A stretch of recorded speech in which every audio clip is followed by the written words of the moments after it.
In 1970, the charred body of a woman was discovered deep in a Norwegian valley known ominously as Death Valley. She carried no ID. Her fingerprints had been sanded off. Her luggage revealed wigs, disguises, and coded messages. This is the story of the Isdal Woman, a mystery tangled in Cold War paranoia, espionage whispers, and a trail of unanswered questions. On the cold morning of November 29, 1970, a man and his two young daughters were out for a hike just outside Bergen, Norway, in a remote, forested valley known to locals as Isdalen.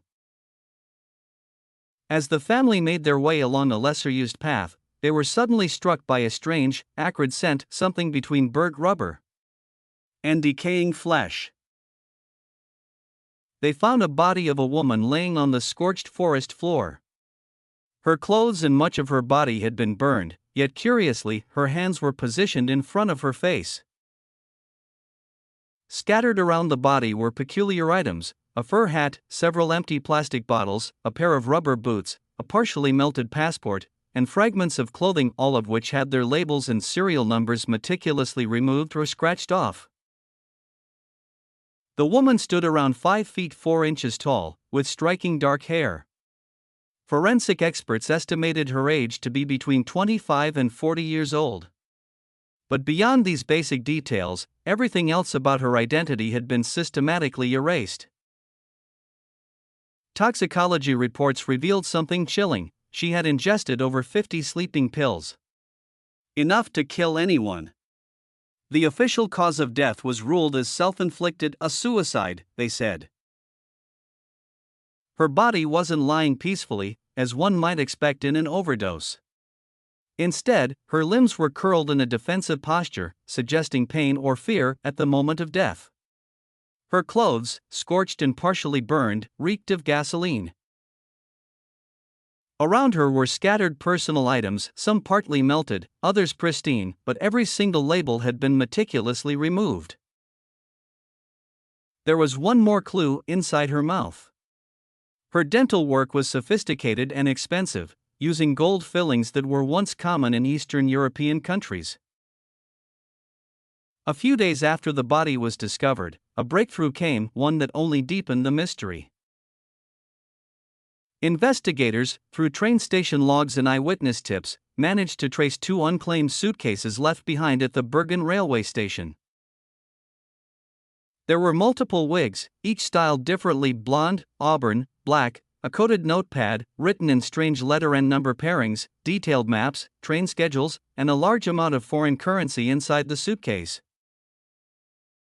There were also makeup items and toiletries, but here's where it gets bizarre: every single label and serial number had been carefully peeled off or scratched out. Lipsticks, cream jars, even the inside linings of clothing, anything traceable was destroyed. But it was the coded notepad that stood out the most. It contained mysterious jumbled letters which led to formation of major theories. Initially, it baffled investigators. But with some effort, they began to decipher the entries as a form of travel log. Each letter stood for a city or location. The numbers? Dates. The woman had been meticulously tracking her movements across Norway, Germany, Belgium, and beyond. The codes suggested she had visited Oslo, Stavanger, Paris, Hamburg, and Geneva, always using different identities. Always checking into hotels under fake names. And the more they unraveled her journey, the more it looked like she was involved in something far bigger than anyone originally believed. She had checked into at least 9 hotels under different names. All the documents she used were fake, but convincingly so. She alternated between claiming to be Belgian, French, or even South African. Witnesses described her as elegant but guarded, speaking German in some places, French in others. One consistent behavior stood out: she always requested a room with a balcony. At first, this seemed like a harmless preference. But in the context of espionage, balconies offer discreet observation points, quick exit strategies, and access to signals or drops. Some hotel workers also recalled odd and paranoid behavior. She frequently changed rooms without reason. Some hotel workers also recalled odd and paranoid behavior. She frequently changed rooms without reason. In one case, she was seen moving furniture, stacking chairs in front of the door at night. She avoided housekeeping and often placed a do not disturb sign for days at a time. With Cold War tensions simmering across Europe, the idea took root. Was the Isdal woman a spy? It all began to look like more than coincidence. It began to look like strategy. Authorities eventually closed the case. Their conclusion? Suicide. But the public didn't buy it. Why go through such elaborate steps to hide your identity if you plan to die? Why were her fingerprints removed? Why the wigs? The codes? The bizarre travel patterns? Locals reported seeing her with men in military-style coats. Some claimed she had been under surveillance.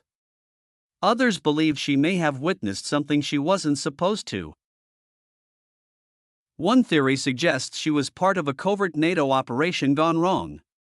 Another? She was a Soviet operative monitoring naval missile tests in Bergen. In 2016, the Norwegian Broadcasting Corporation, NRK, reopened interest in the case. Using modern forensics, investigators extracted partial DNA from the woman's jaw. The results were intriguing. She likely grew up near the French-German border. Over 50 years later, the woman found in Death Valley still has no name. Was she an agent? A fugitive? A witness? Or a forgotten soul lost in a game of shadows? One thing is clear, she didn't want to be found.